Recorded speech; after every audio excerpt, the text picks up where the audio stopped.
Vous connaissez ce moment.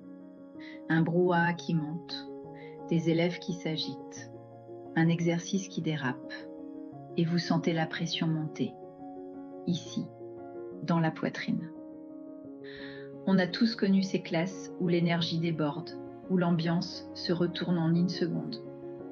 Mais, et si je vous disais que rester calme n'est pas un talent réservé à quelques enseignants zen, mais une technique précise, inspirée directement du stoïcisme, que vous pouvez appliquer en 3 étapes simples. Découvrez la technique stoïcienne pour rester calme et maître de soi-même, même dans les situations les plus chaotiques. Dans cette vidéo, nous allons explorer les principes fondamentaux du stoïcisme et comment les appliquer pour garder votre calme lorsque votre classe explose. Que vous soyez un enseignant, un étudiant ou simplement quelqu'un qui cherche à améliorer sa résilience, cette vidéo est faite pour vous. Apprenez à gérer le stress, à cultiver la sérénité et à prendre les bonnes décisions, même sous pression. Rester calme et stoïque est à portée de main. Découvrez comment.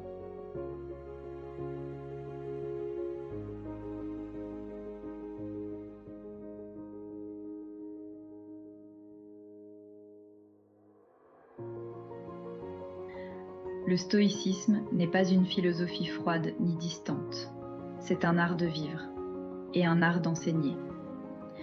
Les stoïciens ont développé des techniques extraordinaires pour garder leur calme au milieu du chaos. Et dans une classe qui explose, ce dont les élèves ont besoin, ce n'est pas d'un général, c'est d'un capitaine clair, ancré, solide. Aujourd'hui, je vous montre comment utiliser cette sagesse antique pour apaiser la classe et vous apaiser vous-même.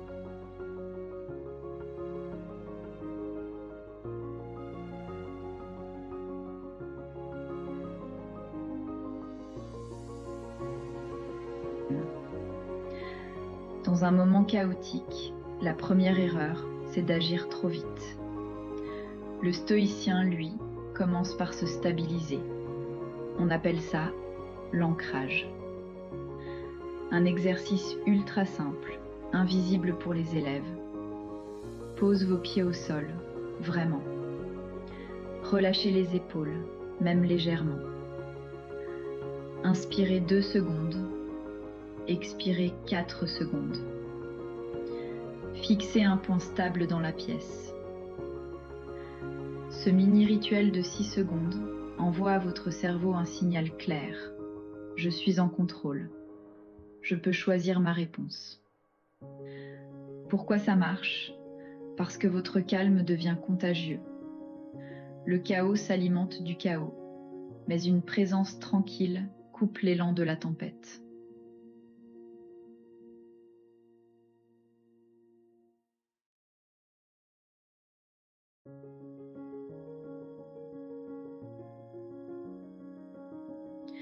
Une fois ancré, placez une deuxième couche de calme, la distance stoïcienne. Les stoïciens appelaient ça la vue d'en haut. Ça consiste à sortir mentalement de la scène 2 secondes pour la voir avec un recul intelligent. Demandez-vous, qu'est-ce qui est vraiment sous mon contrôle ici? Est-ce une crise ou juste un excès d'énergie? Est-ce que je prends cela personnellement? Ce recul change tout, parce que quand on cesse de prendre les comportements comme des attaques, on récupère une puissance énorme, la lucidité.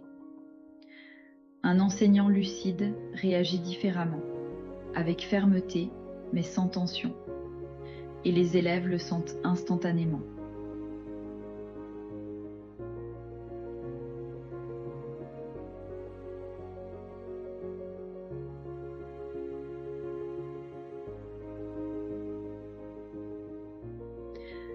Une fois calme et lucide, vient le moment de parler, mais pas n'importe comment. Le stoïcisme nous enseigne 3 principes. 1. Parler lentement. Le débit détermine l'énergie de la classe. Plus vous ralentissez, plus ils ralentissent. 2. Parler bas. jamais fort. Une voix douce oblige l'élève à s'ajuster pour écouter. Ce n'est pas de l'autorité, c'est de la maîtrise. 3. Dire moins, mais mieux. Quelques exemples stoïciens très puissants. Je vous parle quand l'espace est calme. Je vous laisse reprendre votre calme. Je suis là. On ajuste ensemble. Je vous guide. J'ai confiance. Vous savez revenir à vous-même. Des phrases courtes. Un ton posé. Un enseignant à l'intérieur stable qui crée un extérieur stable.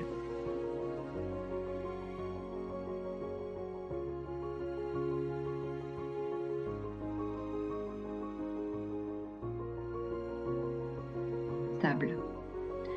La classe n'a pas besoin d'un héros. Elle a besoin d'un adulte calme, stable, centré. Rester calme quand tout explose, ce n'est pas un privilège, c'est une compétence stoïcienne. Et vous venez d'apprendre les 3 clés. S'ancrer, prendre de la distance, parler pour apaiser. Avec ces outils, vous ne subissez plus la tempête, vous devenez le phare dans la tempête. Et croyez-moi, les élèves suivent toujours la lumière.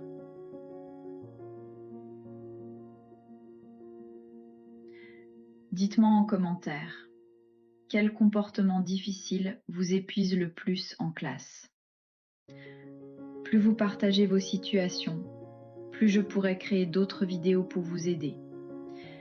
Et si cette vidéo vous apporte un peu de calme, abonnez-vous.